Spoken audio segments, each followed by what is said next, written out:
Коллеги, добрый день.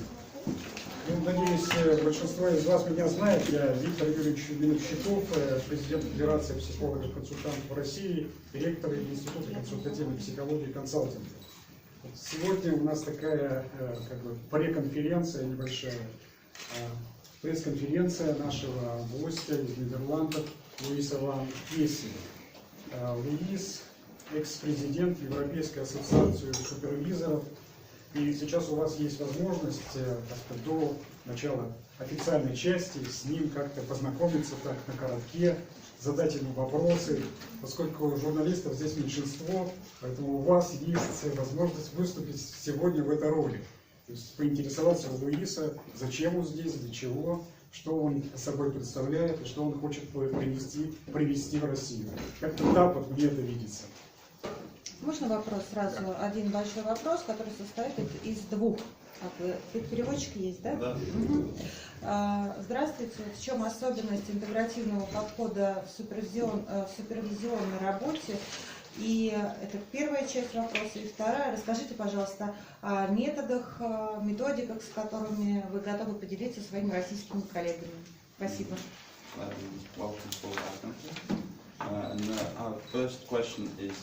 Спасибо. Is splashed in two smaller questions. So the first one is, what's the integrated approach of supervision, and the second is, what methods and what are the special characters of the approach? Correct question. Yeah, special.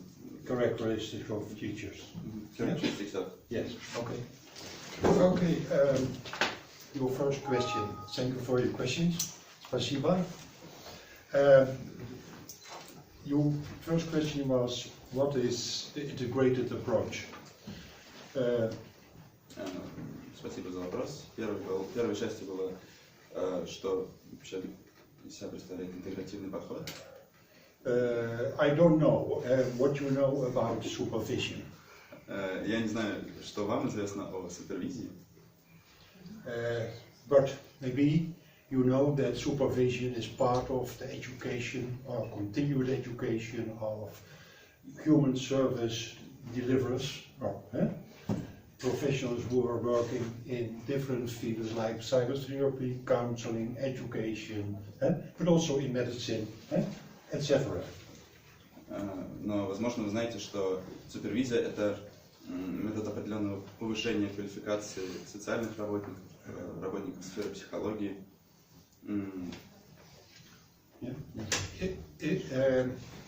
You know that supervision is connected with the education or continuing education with a specific field or a specific profession.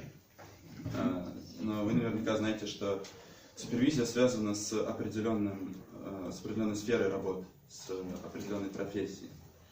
But you can imagine that if you take a meta view over all these types of supervision connected with different professions, and that there are a lot of things in common. И для каждой такой профессии существует свой подход к супервизии, но если мы посмотрим на них в целом, то обнаружим много схожих черт. And if you go on this line from a meta perspective, then you discover which is essential for supervising people with the goal to educate them to do their practical work in specific, particular, concrete circumstances with clients, in cooperation with colleagues, etc. Но если мы будем смотреть на процесс с точки зрения супервизора, то важно понимать, что нужно рассматривать каждый случай в отдельности и каждую сферу в отдельности со своими особенностями, со своими клиентами, если можно так выразиться. And that you can imagine also that the principles of supervision and the characteristics of this approach it's very useful also for people in leadership functions. И также супервизия будет полезна для руководящих должностей. Also, for example, for a police officer. Why not? He has to. Мне кажется, что для нас это как раз что-то новое. Да? Я имею в виду там супервизия в полиции, каких-то руководящих должностей. For us, it's something new to use supervision Для России. Мы это нетипично. Police in the field of. That's new. Yes, I can imagine it was also new in the Netherlands. Это также является новинкой в Нидерландах. 30 years ago. So if you develop, if you get it fast development, you will speed up it in 5 years, maybe.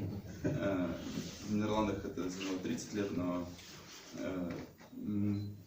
сейчас с накопленным опытом вы можете обучиться этому за в районе 5 лет. But no problem, you can start with supervision as a more elaborated approach, also in the more traditional professions.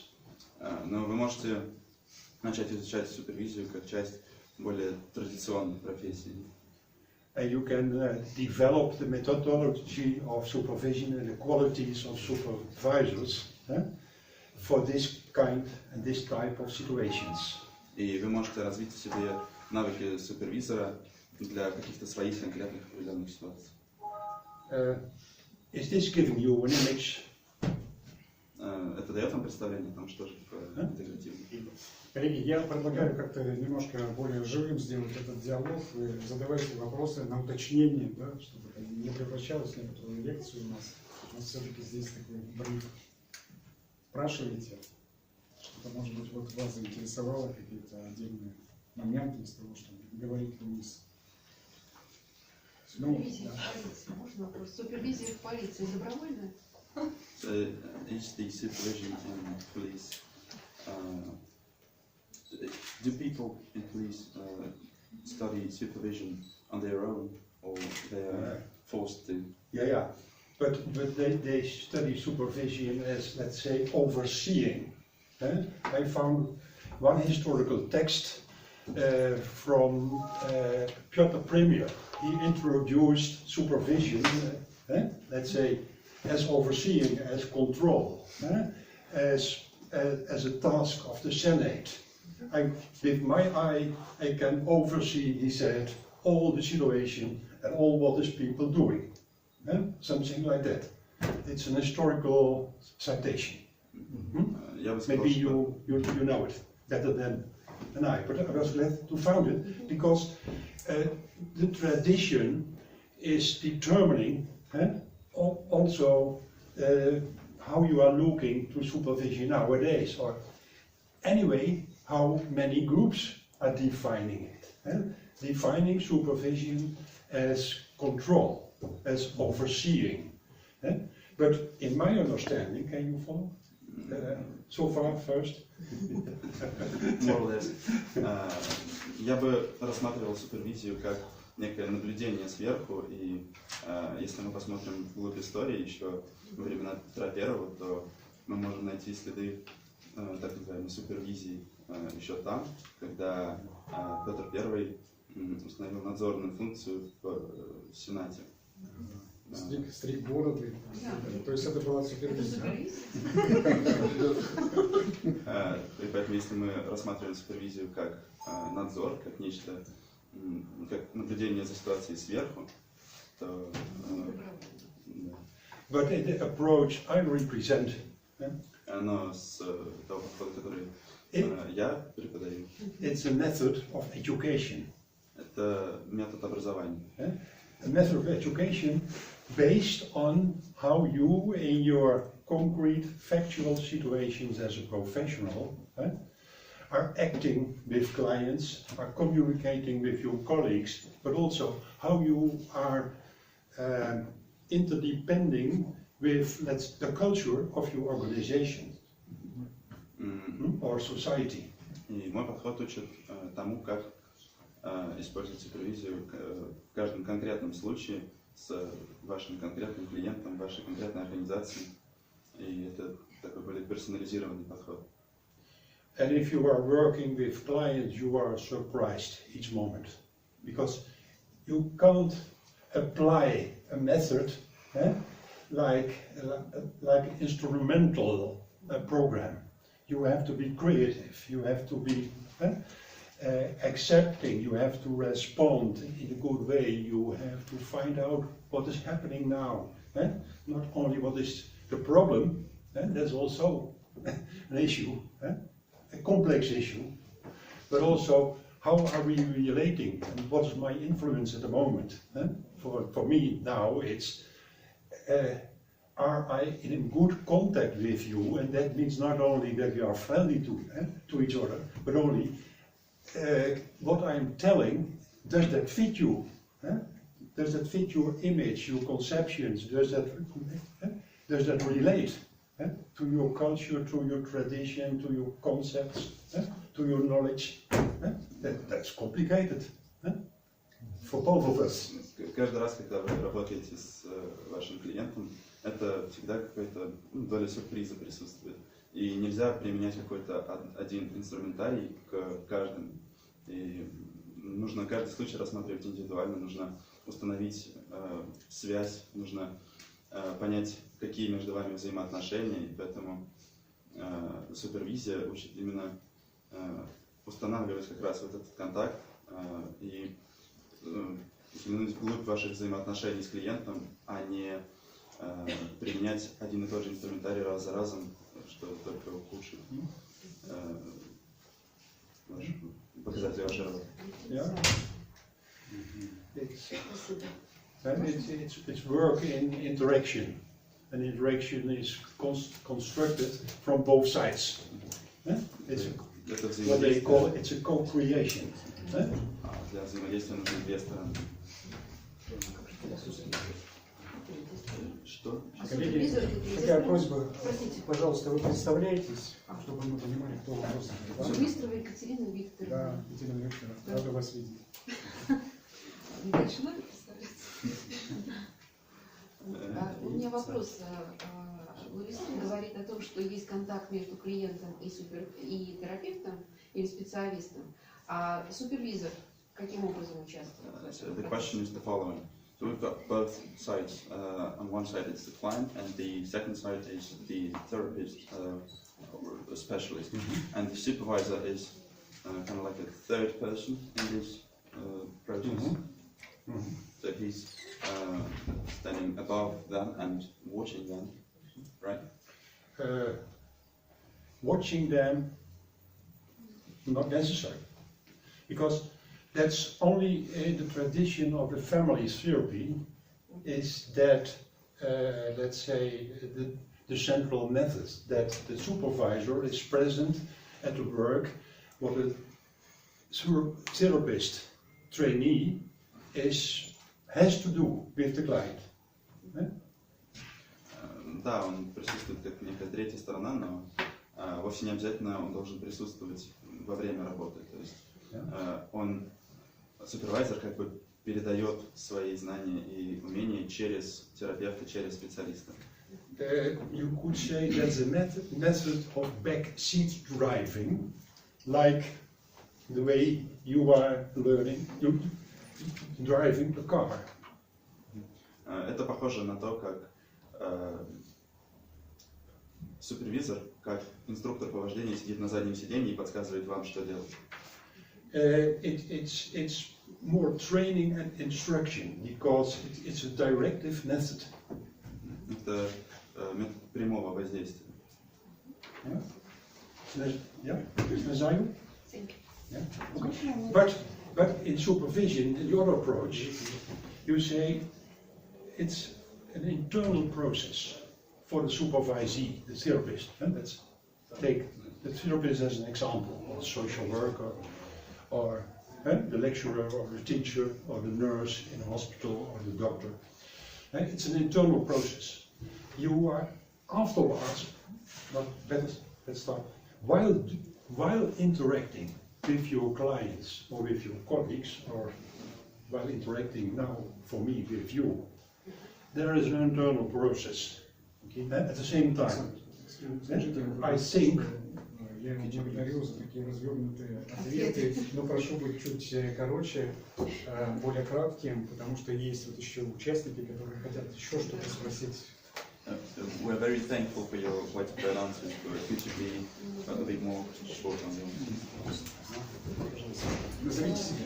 Наталья Бакшаева, кандидат психологических наук, доцент. У меня к вам вопрос такой. Вы сказали, что супервизия – это метод обучения или метод образования. Таким образом, это метод образования в рамках консалтинга, например, если мы говорим о супервизии для руководящих работников, для директоров, скажем, там, заведующих кафедрами, предположим, образовательных учреждений и так далее. Либо это вот внутри консалтинга, либо это метод образования внутри системы повышения квалификации, если можно. The question is, if the supervision is on a leadership, the leaders, okay, the leaders of the company, for example, or for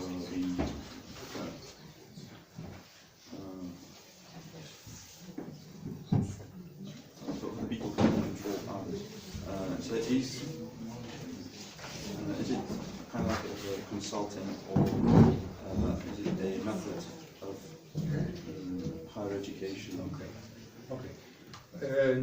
You can't say it's a method of consulting, or only if you say it's a method of consulting, you have to be more specific. It's more a method of counseling. Let's say counseling principles you can use. Also for people in leadership functions, but it depends of how intensive the person in a leadership function is in interaction with people. Then you can say the interaction, how you are interacting with other people, that's the focus of the supervision. But how you are managing your enterprise or your organization in a technical way, that's not the object of supervision. That's the object of consulting in a broader perspective. I'm sorry.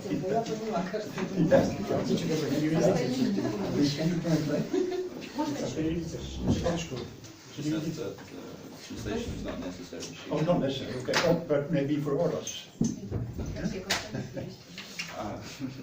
Конечно. Yeah? Здесь дело в том, что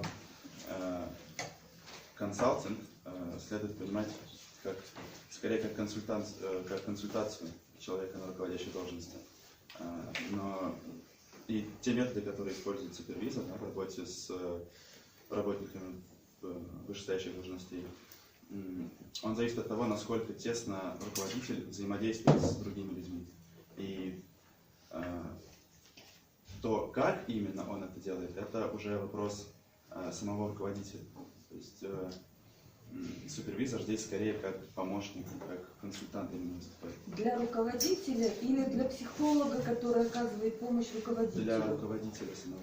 Для руководителя. Надо важно развести, наверное, изначально. Если мы говорим о консалтинге, и мы сейчас в рамках все-таки конференции по консультированию и психотерапии, ну, вообще психоанализа принято немножко как бы по-другому, да, я хотел бы тогда, Луис, Геннадий Тимченко, вице-президент Русского психоаналитического общества. Тогда вот в этом плане мы говорим сейчас о обучающем аспекте супервизоров, да, это помогающий аспект супервизионной работы. И тогда, может быть, от этого оттолкнуться. Вообще, в каком поле мы находимся сейчас? Потому что сейчас как-то объединено, лично для меня. Is it an educational field of supervision or a consulting field of education? Could you please mention the differences and separate these objectives for our listeners? You are putting critical questions. Задайте провокационный вопрос. It depends the educational accent or the consulting accent can be depending of the measure the person as a professional has developed him or herself. Let's say in the case of a student professional, it's primarily educational.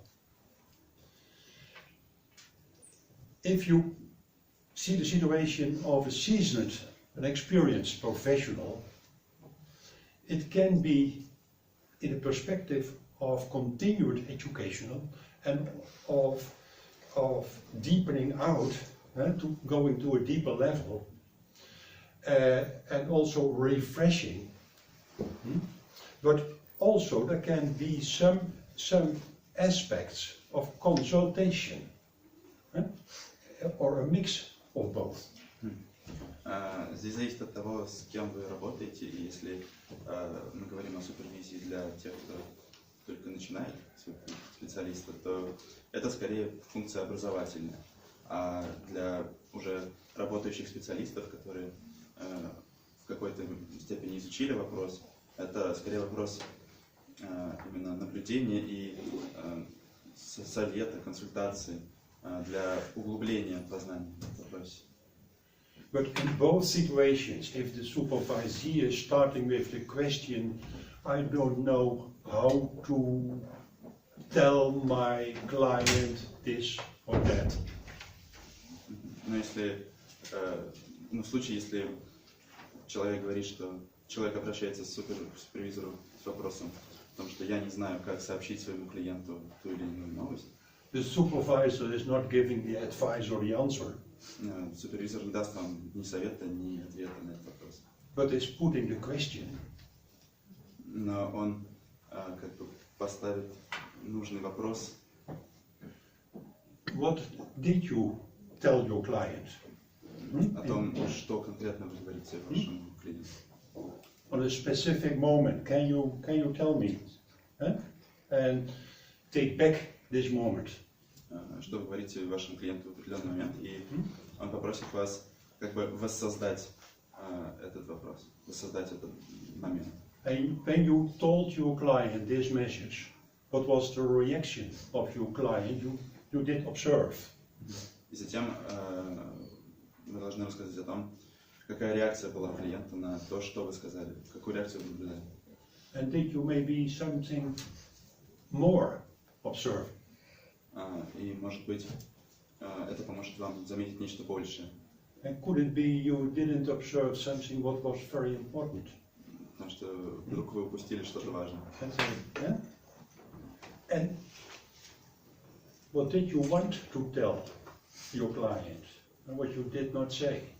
И что вы хотели сказать своему клиенту, но по какой-то причине не сделали это. And how did you, what were your feelings at that moment? И что вы чувствовали в тот момент. Etc. etc. And at that moment, И в конце концов, you are evoking a process of reflection. в конце концов, вы как бы запускаете процесс рефлексии. Of reflecting on own acting, on own behavior. На собственные Хочу действия. задать еще вопрос на уточнение Луису. Я хочу задать ему вопрос. One more question. Луис, я правильно понимаю, что вот у вас, в вашей стране, или, может быть, вообще в Европе, супервизоры работают в разных учреждениях? Ну, в учреждениях там и социальной работы, и образования, и там в каких-то коммерческих фирмах. Это так? И везде есть супервизоры. So, do I understand it right that in the Netherlands you've got supervisors in all the spheres, in education, in social work, and in commercial fields? That's right, but let's say in the commercial field less than in the professions. Да, но в коммерческой сфере куда меньше, чем в сфере соцработы и образования. И они являются такими штатными сотрудниками внутри этих организаций.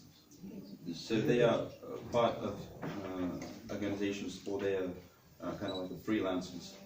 Yes, that's right. Let's say the KLM, like Aeroflot, They have, for example, supervisors, also freelance supervisors, but also in service, that are organizing sessions with cabin personnel, because cabin personnel have some stressful experiences sometimes. Взять, к примеру, компанию Аэрофлот российскую, и здесь работают как штатные супервизоры, так и... В Аэрофлоте, в аналоге Аэрофлота КЛМ. Голландский аналог. Спасибо. Скоро будут, Владимир. С нашей помощью скоро будут в Аэрофлоте, да? Работают супервизоры, которые помогают сотрудникам компании, экипажу борта, потому что они порой оказываются в достаточно стрессовых ситуациях. Все-таки не совсем я понял, это психологи или супервизоры? Вот в том-то и дело. Вот здесь, по-моему, идет вот смешение, да, и мы сейчас находимся в поле абсолютно такого, с одной стороны, интеграция идет по какому основанию происходит? По методологическому основанию, когда мы будем понимать, это основание в помогающей профессии, да, вот той, которой мы, которая, еще раз повторюсь, заявлена, да, консультирование, медицинская психотерапия, хотя тоже надо посмотреть. Либо это тот, консалтинговый вопрос, может быть, тогда это выносить надо как-то отдельно. Потому что идет смешение, и сейчас, в некоторой степени мы находимся в путанице. Лично я, допустим, да, потому что у меня сразу же возникает вопрос. А тогда тот метод, который пришел опять к нам с Запада, коучинг.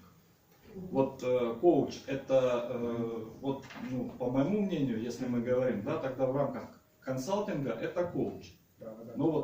Как-то в моем таком понимании. Очень интересный вопрос, и почему он еще интересен.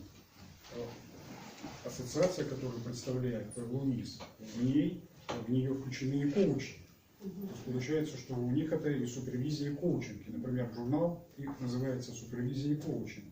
И вот тут действительно возникает, как это у них там подразделяется, может быть, от сферы деятельности, пока это непонятно. Но, коллеги, мне кажется, что мы сейчас это и не проясним, потому что у нас, собственно, такое знакомство сейчас с Луисом. В 18 часов, с 18 до 20 будет круглый стол, посвященный как раз разбору этих вопросов более подробно. Супервизия в Западной Европе и супервизия в России. В чем разница такая принципиальная, да? Что есть там, может быть, коучинг, консалтинг, как он на это смотрит и как эти вопросы решаются. Поэтому давайте мы в глубину пока не пойдем. Спасибо, что вы это обозначили. Предлагаю это в 18 часов продолжить. Или в 315 кабинете, или если у нас будет примерно столько же, можно даже в этом кабинете. Может быть, есть какие-то короткие вопросы, которые касаются, может быть, самого Луиса, там, Личной жизни? личной жизни. В этом случае, да, у меня есть вопрос. Методологическое основание, Луис, методологическое основание вашего подхода интегративного. What is the methodology of your integrated approach? That's a complicated question. Therefore, we need much more time than now is available. Очень коротко. Сложный вопрос, на который нельзя ответить в рамках нашей пресс-конференции. Это займет гораздо больше времени. Коротко, там, в двух словах. Можно Very briefly. Yeah. Very briefly. Okay, but I understand your question. You are questioning, for example, differences between supervision and coaching. That's right? Если я правильно понимаю ваш вопрос, вы спрашиваете о разнице между супервизией и коучингом. Это мы уже договорились, что мы переносим на вечер. Скорее, именно Геннадий, вы хотите там какую-то теорию, да? Что у нас условно говоря, я представляю психоанализ, да, я представитель психоаналитического подхода. Луис, какого? Вот, об этом речь. Да. То есть, представляет ли он какой-то подход психоаналитический, например, или какой-то иной? What's your personal approach? Yeah, what's your approach? My approach is this integrated supervision approach, which is also that you can define as a discipline and a method in its own. And if you look up the literature, there's much more published on supervision, and it has a much more elaborated tradition than coaching. Each day I get from, I believe, 5 coaching organizations worldwide messages. And what are they offering? How can you get more clients? How can you get more money? That are the central issues of the coaching culture. Not how can you help develop professionals to do their work and to deliver the service in a better, more humanized way to the benefits of a better world. That are values of supervision. You don't find that kind of values in coaching. There you find the value of how can you empower yourself and how can you empower your performance. Я представляю собственный интегративный подход к супервизии, и его можно выделить как бы в отдельную дисциплину. И каждый день мне пишут около 5 представителей разных разных коучинговых, тренинговых центров с вопросом о том, как заработать больше денег, как привлечь новых клиентов, а не с вопросом о том, как помочь им, каким методом и что сделать для того, чтобы наш мир стал лучше. И в этом основная разница между супервизией и коучингом. И супервизия имеет гораздо более глубокую историю и традиции, нежели коучинг. Окей. Ну ладно, это не ответ на ваши вопросы. Разберемся после этого. Спасибо. Да. Коллеги, время практически истекло от пресс-конференции. Вот последний вопрос, может быть, от кого-то из зала, потом я еще что-то спрошу Луиса. Есть вопрос у кого-то? Если позволите, пожалуйста. Все-таки что подвергается интеграции, объединению? Объединяются разные научные школы внутри психологического консультирования и консалтинга? Или что-то, или методы, которые известны, используются в разных школах? То есть через инструментарий вы подходите или через теоретическое обобщение разных научных школ, направлений внутри помогающей профессии? So, what is your approach consolidating? What's your approach integrating into it? Different educational scholars or different theories of what? Okay. I said already, not that easy to give an answer on this question in some minutes. But let's say, essentially is that the supervisor and that supervision as a method is stimulating the self-reflection of the supervisee. The reflection related on the professional service and professional acting the professional is constituting. Это сложный вопрос, на который нельзя так ответить в течение нескольких минут, но супервизия и супервизор учат супервизанта тому, чтобы он больше уделял внимание саморефлексированию, саморефлексии, чтобы он смотрел вглубь того, как он общается со своим клиентом, что он делает в процессе своей работы. Это скорее как образовательный. Это название, откуда название взято интегративное? Это мы так перевели. Да.